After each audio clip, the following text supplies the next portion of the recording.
Bonjour à tous, je suis ravie de vous retrouver. Aujourd'hui, je reçois Natalia Yankelevich qui nous fait le plaisir de venir nous voir pour nous donner quelques conseils et nous expliquer qu'est-ce que c'est qu'un avocat spécialisé dans le droit commercial. Merci Natalia, est-ce que tu peux te présenter et nous dire exactement qu'est-ce que tu fais? Bonjour Marie, bonjour à tous. Je suis avocat depuis une petite vingtaine d'années et ça fait quasiment 20 ans que je fais du bail commercial. J'ai démarré en 2003. La première année a été dédiée à la découverte des différentes matières et puis très rapidement, grâce à un dossier en particulier, j'ai décidé de me spécialiser dans le bail commercial. Ce dossier, je l'ai gagné contre toute attente. J'étais une toute jeune, j'avais à peine un an de barreau et j'ai découvert cette matière avec beaucoup d'intérêt. Et dès 2004, j'ai cherché à travailler dans un cabinet spécialisé en bail commercial. Et depuis, j'ai jamais lâché cette matière. Et le droit au bail commercial consiste à quoi exactement? Alors, c'est tout ce qui va régir les relations entre un bailleur et un locataire pour un local commercial. C'est pas seulement un local commercial comme on l'imagine en pied d'immeuble en centre-ville. Ça va être une boutique ou une cellule en centre commercial. Ça peut être un entrepôt de stockage en grande banlieue ou en province. Ça peut être un bureau en étage dans un immeuble pour une activité dite intellectuelle entre guillemets. Le bail commercial, c'est tout ce qui a un rapport avec une activité commerciale, une activité de bureau, et comment se déroulent les relations entre le bailleur et le locataire. Le bail commercial qui a une durée de 9 ans, donc c'est relativement long, et il faut bien prévoir et écrire surtout quelles sont les conditions de cette relation pendant les 9 ans. D'accord. Et à ton avis, qu'est-ce qui est essentiel dans un bail commercial? Pourquoi il faut s'entourer d'un professionnel quand on a besoin de conclure ce contrat avec son bailleur? Alors, c'est important parce que ça détermine ce qui va se dérouler pendant 9 ans et notamment le nerf de la guerre, comme toujours, ce sont les conditions financières. Donc, c'est pas seulement le loyer, à combien il est fixé, quelle est la périodicité du paiement du loyer, mais c'est aussi les travaux. Quels sont les travaux que le locataire va avoir le droit d'effectuer pendant ces 9 ans? Quels sont ceux qu'il n'aura pas le droit de faire sans autorisation préalable du propriétaire, bailleur? Et il ne faut pas oublier que très souvent, le local commercial, il est inclus dans un ensemble soumis à la copropriété. Et il y a les règles de copropriété aussi qui vont venir s'immiscer dans cette relation entre le bailleur et le locataire. Et puis ce bail, il y a forcément des lignes qui sont claires et d'autres qui sont moins claires. Et un professionnel du droit spécialisé en bail commercial va savoir décoder ce qui est dit entre les lignes et quelles sont les conséquences qui peuvent avoir lieu, soit immédiatement, soit au bout du bail, au bout des 9 ans. D'accord. Et donc, tes clients, quand ils viennent te voir, quelles sont leurs problématiques? Oh, c'est très vaste et en même temps très régulier sur les mêmes points. Alors, il faut savoir que l'intérêt pour un entrepreneur qui se lance et qui veut ouvrir un local commercial, c'est de pouvoir être entouré dès l'origine de son projet et notamment dès lors qu'il a trouvé un local commercial. Bien souvent, le bailleur va être celui qui va vouloir rédiger le bail et le locataire, il faut qu'il soit entouré pour pouvoir comprendre quelles sont les clauses que lui impose le bailleur. Et c'est dès l'origine qu'il est important d'être entouré, puisque c'est dès l'origine, avant toute signature du bail, qu'on va pouvoir négocier certaines clauses qui peuvent être trop sévères ou trop contraignantes pour le locataire. Et les autres points sur lesquels les clients peuvent venir me voir, c'est à l'issue des 9 ans, qu'est-ce qui se passe? Parce que le bailleur va vouloir augmenter le loyer, par exemple. Est-ce que cette augmentation, elle est justifiée? Est-ce qu'elle est légale? Est-ce qu'il a le droit? Dans quelles conditions il peut le faire? Quels sont les moyens de défense du locataire sur cette augmentation de loyer? Et puis, pendant le cours du bail, ça va être la réalisation de travaux. Est-ce que le locataire pouvait les faire sans autorisation du bailleur? Ou à l'inverse, le bailleur va devoir faire des travaux dans le local. Est-ce que le bailleur peut intervenir sans prévenir son locataire? Quelles sont les règles? Les règles du jeu. En fait, le bail commercial, ce sont les règles du jeu entre le bailleur et le locataire. D'accord. Et est-ce que tes clients ils viennent te voir au début, par exemple pour le créateur? Est-ce qu'ils ont conscience de ça? Alors, je pense de plus en plus, il y a une prise de conscience au fur et à mesure des années. Je vois beaucoup au début venaient me voir une fois que le bail était signé et me disaient je comprends pas, le loyer qu'on me fait payer c'est pas celui qui est prévu dans le bail, ou je ne sais pas quand est-ce que je dois payer le loyer parce que la clause de loyer ne prévoit pas la périodicité du paiement. Et maintenant, de plus en plus, ces personnes-là prennent conscience de l'importance d'être entourées par un professionnel du droit qui va pouvoir accompagner et surtout conseiller et défendre les intérêts du locataire pour pas qu'il ait à subir de clauses trop contraignantes et trop sévères dans son bail commercial. D'accord. Et qu'est-ce que tu vois, qu'est-ce qu'on ne sait pas percevoir, nous, en tant que novices, sur un bail? Quelles sont les erreurs que tu entrevois régulièrement quand on veut aller à la va-vite et se passer d'un professionnel? Alors, pour ce qui est de la restauration spécifiquement, il y a la première erreur qui est fondamentale et qu'il faut éviter, et il faut tout faire pour se renseigner au préalable, c'est il faut évidemment s'assurer que l'activité de restauration elle est autorisée dans le règlement de copropriété si le local il est dans un ensemble immobilier soumis à la copropriété.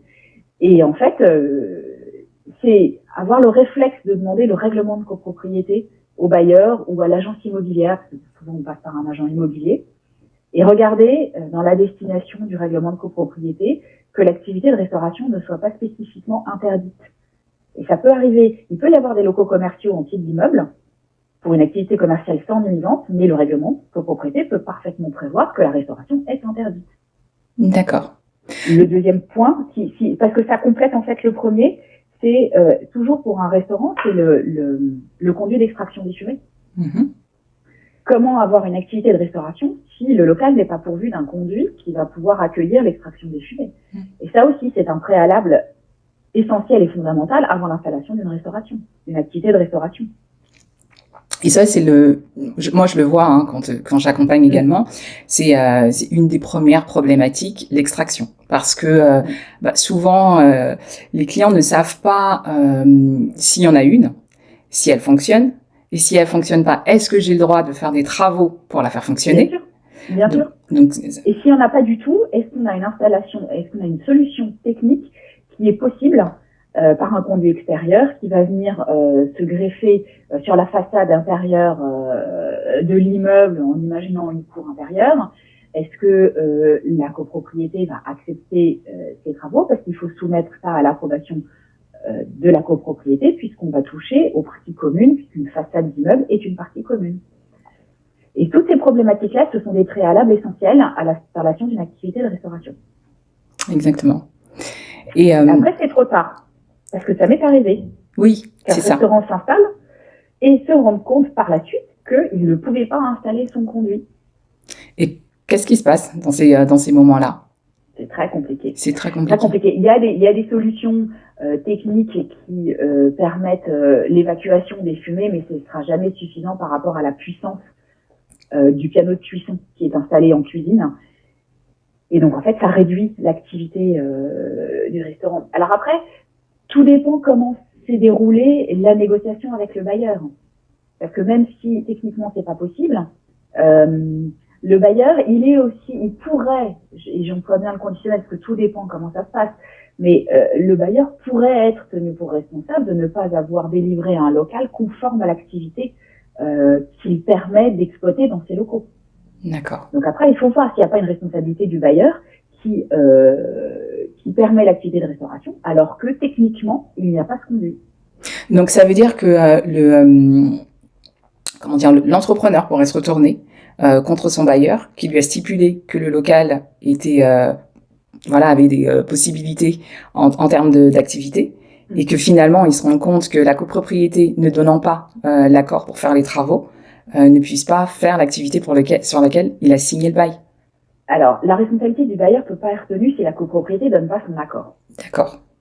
Le bailleur peut pas s'engager sur l'accord de la copropriété. En revanche, il peut s'engager à voter favorablement à la demande d'autorisation des travaux. Il ne faut pas oublier que le locataire est un étranger pour la copropriété et que le locataire n'a pas de lien direct avec la copropriété. Donc, la demande de travaux passe nécessairement par le bailleur qui est copropriétaire. Le bailleur, il faut qu'il s'engage. Lui, en tout cas, ce qu'il peut faire, c'est s'engager à voter favorablement à la résolution pour les travaux. Mais le bailleur ne peut pas s'engager sur l'accord de la copropriété. C'est pas possible. Mais oui, si le bailleur indique dans le bail que le local est pourvu d'un conduit et qu'il est exploitable et qu'en fait, le locataire, quand il s'installe, fait venir son entreprise spécialisée et que l'entreprise spécialisée dit que techniquement ce conduit n'est pas exploitable, il y a peut-être quelque chose à faire vis-à-vis du bailleur.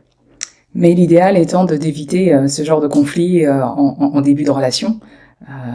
C'est toujours mieux. Ouais, d'accord. Et tes clients, quand ils viennent te voir, et est-ce qu'ils ont des doutes sur... est-ce que vraiment ils viennent te voir quand c'est la dernière chance? Voilà. Quand il y a un gros problème et qu'ils se disent il faut absolument que j'aille voir un avocat parce que je ne pourrais pas résoudre ça de moi-même, ou est-ce qu'ils viennent te voir vraiment avec une connaissance de leurs obligations et de comment ils veulent engager la relation? Il y a de tout. Tout ce que tu viens de dire est arrivé. Il y a l'entrepreneur totalement néophyte qui n'a jamais entendu parler du bail commercial, qui néanmoins va venir me consulter pour savoir quels sont ses droits, ses obligations. Un entrepreneur qui est très aguerri, c'est pas sa première affaire, il a déjà d'autres locaux commerciaux, il s'y connaît déjà pas mal et il sait que s'entourer des conseils d'un professionnel, c'est précieux parce que ça évite les problèmes futurs à venir. Ou en tous les cas, il peut être informé de ce qui pourrait arriver. On ne peut jamais s'assurer qu'il n'y aura pas de problème dans l'avenir, c'est pas possible. Mais on peut être informé de ce qui pourrait arriver et quelles seraient les solutions éventuelles à mettre en place si jamais ce problème arrivait. Que notre métier aussi, c'est d'anticiper ce qui peut se passer et donner les solutions éventuelles, potentielles, qui pourraient régler le problème. Mais ce n'est jamais assuré et ce n'est jamais totalement gagné d'avance. Quelle image porte-t-on de ton activité, de ton métier d'avocat? Comment les gens te perçoivent? Je pense que l'image a changé depuis quelques années, mais tout au début, c'était régulièrement, j'entendais, ça sert à rien un avocat et en plus c'est cher. Alors, pourquoi ces deux aspects? Alors, un entrepreneur qui se lance a déjà beaucoup de frais à exposer pour la prise à bail, pour l'agent immobilier, pour les travaux qu'il va réaliser dans son local, pour l'achat des matières premières, pour l'achat de l'installation. Tout ça, ce sont des frais qui sont inhérents. Et c'est vrai que l'intervention d'un avocat peut être gratuite, mais dans ce cas-là, c'est dans un cadre très clair, qui est soit l'aide juridictionnelle, soit les consultations gratuites qui sont données en mairie ou dans les maisons du droit. Donc les honoraires d'un avocat viennent s'ajouter à ça, et l'entrepreneur ne le prévoit pas, en fait, dans son budget de départ. D'accord. Bien ou mal, c'est à lui de juger. Et le deuxième point, ça ne sert à rien. Alors, c'est toute la difficulté qu'on a aujourd'hui avec toute l'information qui est donnée par Internet. Oui. Que bien souvent, ces personnes-là se disent je suis pas plus idiot qu'un autre, je vais aller chercher sur Internet tout ce dont j'ai besoin pour le bail commercial. Et pour une toute petite anecdote, il m'est arrivé de recevoir quelqu'un qui s'était inventé juriste, inspecteur des travaux. Il avait toutes les casquettes. Lui avait une activité paramédicale et il voulait créer un cabinet paramédical. Et donc, il avait consenti des baux à différentes activités, mais il avait pioché sur Internet différentes clauses d'un bail professionnel, d'un bail commercial, d'un bail d'habitation, en faisant tout un mélange des différentes conditions, clauses et obligations, et ce qui donnait en fait un mélange des genres qui était impossible à débrouiller pour la suite. D'accord. Et en combien de temps, par exemple, quand on a un problème juridique sur un bail commercial, combien de temps ça peut prendre de dénouer et de trouver une solution? Alors, c'est très variable, c'est pareil.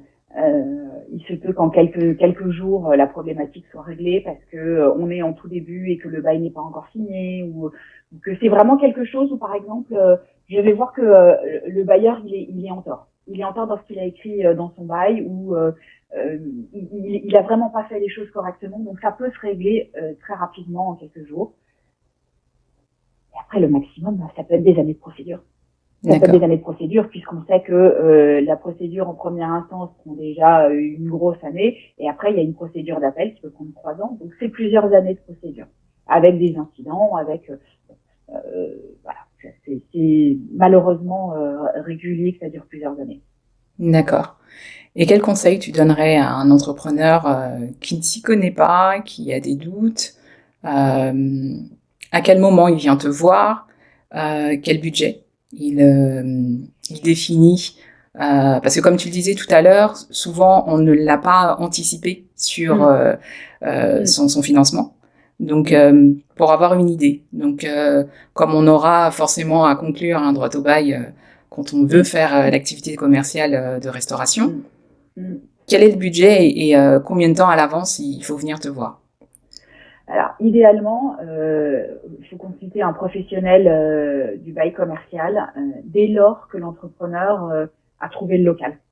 Dès lors que il est sûr qu'il veut s'installer dans ce local-là, et aller voir un professionnel pour expliquer la situation, donner le nom du professionnel à l'agent immobilier, parce que bien souvent ça passe par un agent immobilier, pour que le bailleur et l'agent immobilier aient connaissance du fait que le locataire il est conseillé. Et en plus, le locataire sera perçu différemment s'il est conseillé et accompagné par un professionnel du droit que s'il est tout seul, parce que immanquablement dans l'esprit du bailleur, il va pouvoir se dire bon, il est tout seul, je vais peut-être pouvoir faire passer des clauses un peu sévères, un peu difficiles, sans qu'il s'en rende compte.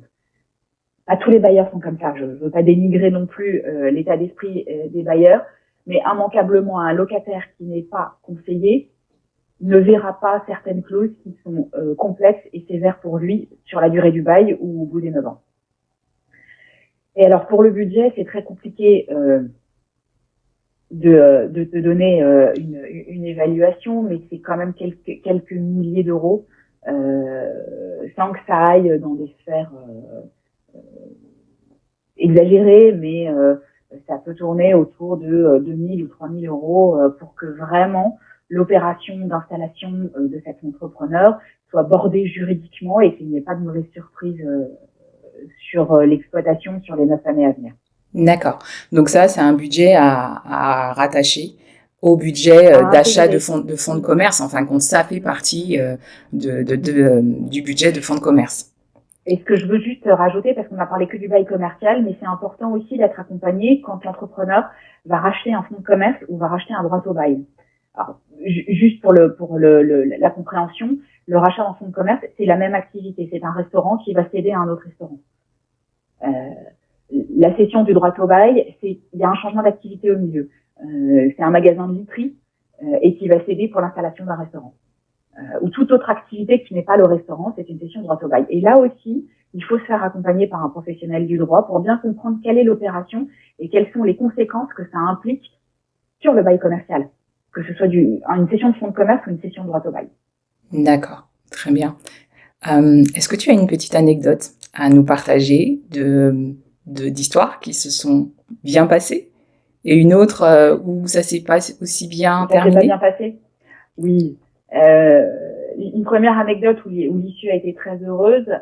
Je suis consultée par une personne qui s'installe pour une activité pas du tout de restauration mais de coiffure. Et la négociation déjà du bail est ardue. Le bail se signe, elle entre dans les locaux, elle commence ses travaux d'aménagement. Bon, déjà le bailleur avait eu beaucoup de mal à accepter les travaux qu'elle allait faire. Et puis au moment où elle agrandit la trémie pour aller dans le local en sous-sol, le plancher s'effondre.